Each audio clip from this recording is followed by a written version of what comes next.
Salut à tous, c'est Nico sur iTest. Aujourd'hui, on fait le test du Oppo R7 Plus. C'est parti.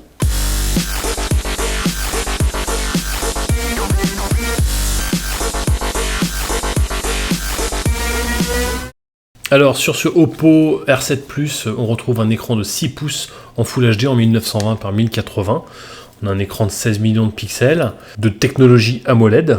On a un Snapdragon 615 de 3 Go, on a 32 Go de mémoire, on peut étendre cette mémoire via micro SD jusqu'à 128 Go, avec possibilité de mettre 2 cartes SIM, et on a à l'arrière un lecteur d'empreintes. La caméra arrière est de 13 millions de pixels, on peut filmer en 1080, en Full HD donc, pas de 4K, en 60 images par seconde. Un connecteur micro USB standard 2.0. On a un poids de 192 grammes avec une épaisseur de 7,8 mm, une hauteur de 158 mm et une largeur de 82. On a une caméra selfie de 8 millions de pixels et on a une très grosse batterie de 4100 mAh.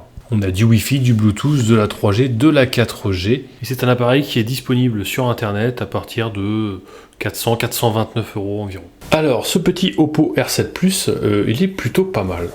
C'est un bon téléphone. Alors, c'est un grand téléphone, effectivement. 6 pouces, ça commence à représenter. La prise en main est plutôt bonne sur ce téléphone-là, avec les bords légèrement arrondis. Cela dit, le téléphone reste quand même de grande taille, donc...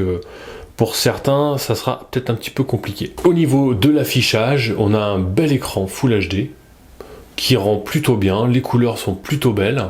Moi j'aime bien. Bel écran 6 pouces, belle luminosité également. On va pas revenir sur l'esthétique, on l'a vu dans l'unboxing, mais la finition est plutôt pas mal. On sent par contre que les matériaux sont assez fragiles. Vous voyez là, il y a déjà un petit choc en bas. On sent quand même que l'alu est relativement fin, donc prudence. Alors les particularités de ce Oppo R7. Oppo, c'est une marque qui est peu connue sur le marché français, qui se retrouve en concurrence directe avec Xiaomi, Huawei et Meizu, donc qui commence à arriver en France. Alors on va aller tout de suite dans les réglages, les paramètres. Vous avez général, son, affichage, donc vous avez le Wi-Fi, les réseaux mobiles. Donc les réseaux mobiles, étant donné qu'on a un double SIM, on peut paramétrer selon les 2 cartes SIM si vous en mettez 2. Le Bluetooth, plus on a quoi? On a le mode avion, la surveillance des données, les VPN, les bornes Wi-Fi, le modem Bluetooth, le Wi-Fi direct et l'affichage Wi-Fi. Au niveau des empreintes digitales et verrouillage d'écran, donc là, on va taper notre code de sécurité. Donc vous pouvez entrer plusieurs empreintes, ça, il n'y a aucun souci là-dessus. Donc ça se fait relativement rapidement en posant son doigt derrière. Ensuite, sécurité, confidentialité, centre de notification. Donc vous pouvez gérer les notifications selon les applications que vous avez installées. Le GPS, les comptes et synchronisation, la sauvegarde réinitialisée OK, la gestion d'applications, les applications par défaut que vous avez. Donc ça, vous pouvez les supprimer, les modifier. La batterie et le stockage, donc le gestionnaire de batterie qui vous indique le pourcentage de batterie. Vous avez différents modes également, en mode d'économie, économie normale, super mode économie. Vous pouvez l'activer automatiquement. Voilà, l'économiseur de données. Et puis après, vous avez le détail. Voici mon diagramme. Je l'ai chargé complètement à partir de 10h, 10h30 du matin. Il m'a fait la journée. Je l'ai mis en mode avion pour la nuit. J'ai refait ma journée d'hier, je l'ai remis en mode avion, et voilà, là il est 10h30, il me restait 6%, donc je l'ai mis à recharger un petit peu. Donc l'autonomie, plus de 4000 ampères pour la batterie, donc bonne autonomie pour ce téléphone-là, franchement, vous voyez, hein, les appels vocaux représentent 27%, l'écran 17%, voilà, Android, application, Facebook, cellule.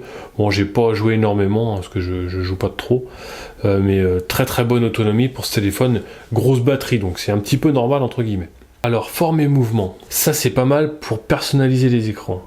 Forme écran éteint. Alors vous pouvez faire un double appui pour l'allumer, dessiner un O pour activer l'appareil photo, ça va vous rappeler certaines marques, vous pouvez contrôler la musique, et vous pouvez ajouter un geste pour éteindre l'écran. Donc en fait vous choisissez le geste que vous souhaitez, un glisser droit, une flèche basse, une flèche haute, un M, un W, etc. Vous pouvez personnaliser chaque mode, donc ça c'est plutôt pratique. Ensuite, pareil pour les gestes écran allumé, donc vous avez possibilité de l'activer l'appareil photo avec plusieurs doigts, appuyer 2 fois pour verrouiller l'écran, comme sur les LG par exemple. La capture d'écran de forme, Donc si vous faites 3 doigts, ça fait une copie d'écran. Par exemple, je vais le faire là, hop, 3 doigts, hop, ça fait une copie d'écran, donc ça c'est assez pratique également. Utilisation à une seule main, plutôt pratique au niveau des personnalisations de ce côté-là. Les appels intelligents également, la notification facile. Donc sur l'écran des contacts, le numéro se compose automatiquement dès que vous approchez le téléphone de l'oreille. Donc ça c'est pratique, mais ça peut être assez dangereux. Répondre automatiquement en effectuant un mouvement, activer le haut-parleur en effectuant un mouvement, retourner pour couper la sonnerie. Donc voilà, ça c'est des choses qui sont assez pratiques et donc que vous pouvez sélectionner. Date et heure, langue et saisie, à propos du téléphone, plus, qu'est-ce qu'on a? Réinitialiser les valeurs d'usine, accessibilité, planifier les marches arrêts, voilà. Ensuite, on va dans les paramètres du son. Au niveau du volume, vous pouvez donc régler le volume, le mode silencieux, vous pouvez paramétrer les sonneries de messages, les autres notifications, il y a pas mal de choses, son du clavier, etc. Affichage, la luminosité, les fonds d'écran, le paramétrage pour éteindre l'écran automatiquement, afficher le pourcentage de batterie. Vous avez possibilité aussi d'afficher la vitesse du réseau. Donc vous voyez qu'en haut, on a la vitesse du réseau du téléphone. Vous pouvez également indiquer les informations opérateurs, le nom de l'opérateur ou alors le logo de l'opérateur. Donc ça c'est plutôt pas mal au niveau du logo de l'opérateur. Et le logo apparaît en couleur. L'écran de protection, ok, l'affichage de la vitesse du réseau, donc ça on vient de le dire. Les voyants de notification, vous pouvez les modifier, l'écran de veille, la police. Alors, au niveau appareil photo, vous cliquez ici et vous avez le mode plus de fonctions. Donc là, il vous propose toutes les fonctions que vous pouvez avoir sur l'appareil photo, le mode Ultra HD, embellir, filtre coloré, panoramique, HDR, GIF, vitesse d'obturation lente, son de photo, double exposition, super macro, mode expert, RAW, accéléré. Vous voyez, il y a pas mal de modes. Ici vous trouvez les raccourcis de ces différents modes que vous pouvez modifier en appuyant ici, vous sélectionnez, vous effacez, vous en rajoutez comme vous voulez. Ensuite vous choisissez le mode que vous voulez, donc là on est sur le mode normal, et vous accédez aux paramètres du mode en appuyant ici. Donc là vous voyez que je me suis mis en 16 neuvième, donc je ne suis qu'en 10 millions de pixels, j'aurais pu être en 13 millions mais je ne suis qu'en 4 tiers. Au niveau du format vidéo on est en 1080, il n'y a pas de 4K sur cet Oppo. Appuyez pour le déclencher, minuteur, prise de vue, toucher, grille, son du déclencheur, bon voilà, ça c'est des petites options qu'il y a nativement sur la plupart des téléphones. Vous avez ici le mode selfie, vous retrouvez la galerie ici, et puis en glissant le mode vidéo. Je vous ai fait un comparatif photo avec le Samsung S6 Edge Plus. Donc on voit qu'il y a quand même plus de luminosité là dans une pièce avec très peu d'éclairage. Photo prise avec le même éclairage, donc on voit quand même que le Samsung capte beaucoup plus de luminosité. En extérieur, la photo est correcte, mais un peu terne, un peu sombre entre guillemets sur le Oppo. Et de près, regardez par exemple les jantes de la voiture, hop, on les voit quand même beaucoup mieux. Encore une fois, meilleure luminosité sur le Samsung. L'appareil, peu d'éclairage sur la photo. Encore une fois, la luminosité, c'est pas son fort. Et là, l'appareil photo selfie, pas très net au niveau du selfie et plus net sur le Samsung. Au niveau du benchmark, on est avec un résultat de 34 349 et dans le classement, on se retrouve où? On se retrouve 15e derrière le Vivo X5 Pro et le Lenovo K3 Note. Et comme vous pouvez le voir, au niveau des jeux, il n'y a aucun souci, même sur des jeux qui sont très lourds. Alors, si je devais résumer un petit peu pour cette Oppo R7 Plus, les points positifs, c'est son écran.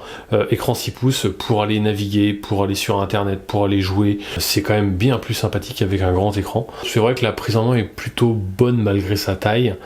Il y a des téléphones qui sont un peu plus petits et qu'on tient un petit peu moins bien en main que celui-ci. Surtout que l'écran Full HD est quand même de bonne qualité, il y a un bon rendu des couleurs, donc bon point positif là-dessus. Les réglages qu'on peut modifier avec par exemple on fait un rond et hop on déclenche l'appareil photo, voilà, il y a pas mal de petites fonctions comme ça qu'on peut personnaliser qui sont pas mal. Point positif également, double carte SIM ou extension de mémoire via micro SD. Son lecteur d'empreintes aussi, j'apprécie beaucoup, qui est très efficace également, très réactif. Et puis le gros point positif de ce téléphone également, c'est son autonomie, parce qu'il a une très bonne autonomie. Les points négatifs, donc c'est ce que je disais tout à l'heure, c'est un point positif, c'est un point négatif, ça dépend de ce que vous attendez du téléphone, mais c'est sa taille. Ça fait quand même un grand téléphone, un gros téléphone, il est haut, mais il est aussi large. Donc ça fait quand même une belle bête entre guillemets.